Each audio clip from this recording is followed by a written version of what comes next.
how I would define success, I would say somebody who...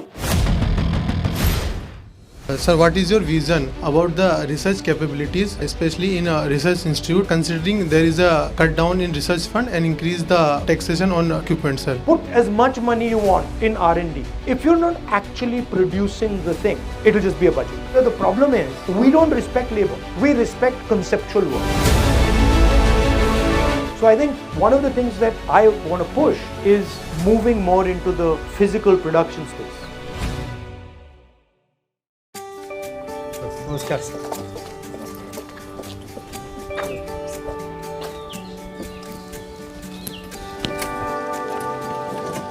I'd like to welcome all of you here. Thank you for coming. So let me start by asking you guys, so I get a sense of what you're thinking. How would you define success? A one-word answer, happiness. Success is journey. There is no stoppable in the success. Like anything which does for the betterment of the humanity, I would consider success. Which like anything which like helps people around me. I'd say a sense of fulfillment in whatever you're doing. So whatever your goals are, whatever your visions are, as long as you're happy in the journey and in the moment, I'd say that is a success for me. Nobody said money, huh? So I was coming to that. Or you're being polite or what? Success is helping yourself grow, and then that leads to growth of all the people. So one asset is money and the other is care and development of the society as a whole. But generally, if you were to ask me how I would define success, I would say somebody who observes his surroundings or her surroundings accurately and maneuvers around them in an efficient manner. That would include things like dealing with fear, dealing with greed, dealing with anger, dealing with other people. That's how I would define success. So, considering your long interaction in politics, especially in Indian politics, we were wondering what were the issues that we focused on before when we started out, or like if, say 10 years back, and what are the issues that we are focusing on today? Or We as in us or me or as the country? as the country, and also we would like to know that what do you think that we should focus more on? What should be part of the national conversation? So in the Congress and the UPA, we generally believe that the resources should be distributed more fairly. Growth should be wider. In the BJP, they are more aggressive on growth, and they tend to believe that you can focus resources. They believe on what is in economic terms called trickle down. On the social front, we feel that the more harmonious society is, the less people are fighting, the better it is for the country. That would be, on the sort of social side. On the international relations front, probably be some differences with regards to the way we relate to other countries, but broadly it will be similar. Hello, sir. My name is Swapnanil. In the state of global unrest, what is your vision of what India's role should be when it comes to treading the line of non-alignment while at the same time promoting democracy overseas? So the single most important thing going forward is how India navigates this conflict between China and America. And really between the Americans and the Chinese, one key question is what is going to happen to India. This gives India a couple of things. In a situation where the two superpowers are going head to head, we have a balancing equation. We have a balancing ability, right? So we can say that we are either your friend or your friend, and we want this from you and we want that from you. So India is in a space where it can get quite a lot more than its power would give it. And so if India intelligently walks through this thing without getting stuck or without making a major mistake, then we might benefit from it. Namaskar, sir. Sir, your father, Honorable Sri Rajiv Gandhi ji, founded Jawaharlal Nehru Vidyalaya, a pioneering step towards quality education for CBSE, especially in rural India. Recently, according to UDAS 2021 data, the net enrollment ratio for secondary and higher secondary education is around 53% and 35%. Additionally, our quality is not up to the required global standard. So what are your policies and what is Congress Party's vision to increase the enrollment rate and quality as well as accessibility to everyone for education? I feel that a country needs to guarantee quality education to its people. And I don't think that the best way to guarantee quality education to our people is to privatize everything. Because frankly, when you bring the sort of financial incentive into the game, you don't actually give a quality education. I mean, I've said this many times, the best institutions in our country are government institutions, yours being one of them, right?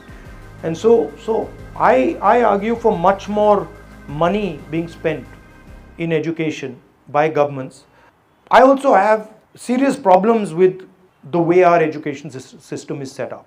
I don't think our education system allows the imagination of our children to thrive. You might not agree with me, but I think it's a very restrictive system, top-down system, and I don't think it is broad enough, right? It's very narrow. I mean, I walked from Kanyakumari to Kashmir, and I must have spoken to thousands of kids, and I asked them, what do you want to do?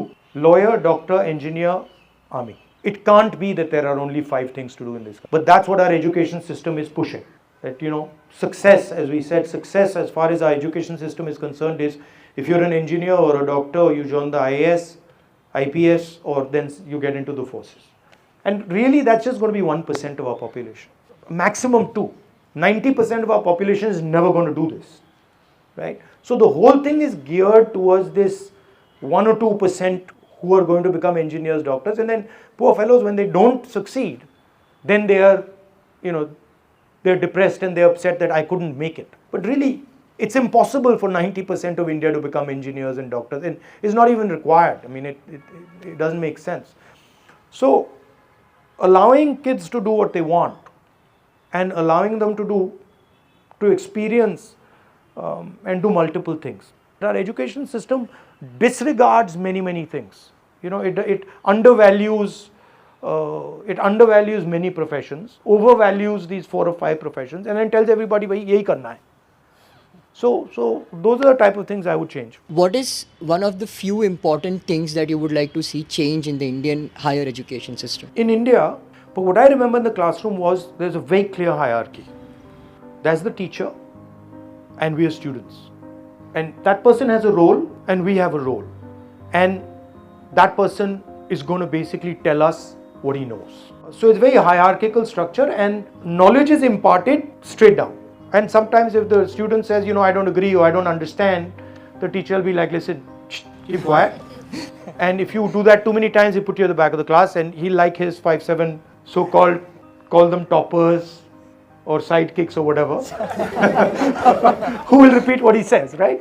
The strength of the American system, which is that they will allow you to express yourself, they will allow you to engage with them, and they will broaden your vision. But where they completely fail and they're not interested at all is in the internal system. So they are very interested in what is outside you, the road, the tree, the animals, everything outside. But inside, they're zero. Literally, they don't even have a concept of it. Whereas in India, we might not be so good at the outside, but we are pretty good, especially our traditional systems are pretty good at introspection, looking inside, self-observation, right? And then we have certain basic principles here, ahimsa, truth, etc., that are very powerful but are not in our education system. Namaste sir, my name is Aman Modda. Sir, what is your vision about the research capabilities, especially in a research institute, considering there is a cut down in research fund and increase in the research consumable and in equipment, sir? In my view, innovation will come broadly from the act of production. The problem is that we are not actually producing. The innovation emerges from the act of production. Okay? So that's one problem. The second problem in India is that we don't respect labor. So we don't actually respect the act of production. We respect conceptual work. Our society doesn't respect that physical work done by hand. And so we don't fund that work done by hand. We're not actually respecting the skill. And we're not giving money to the skill. But innovation comes from the skill. Innovation doesn't come from the sky. If you start respecting the carpenter, you start respecting the cook, you start respecting the shoemaker, you start respecting the mechanic, then you will start putting money into his business. And the moment you put money into his business, you'll get innovation. So I think one of the things that I want to push is moving more into the physical production space. So to me, really innovation comes from that space. Put as much money you want in R&D. If you're not actually producing the thing, it'll just be a budget. Thank you for coming.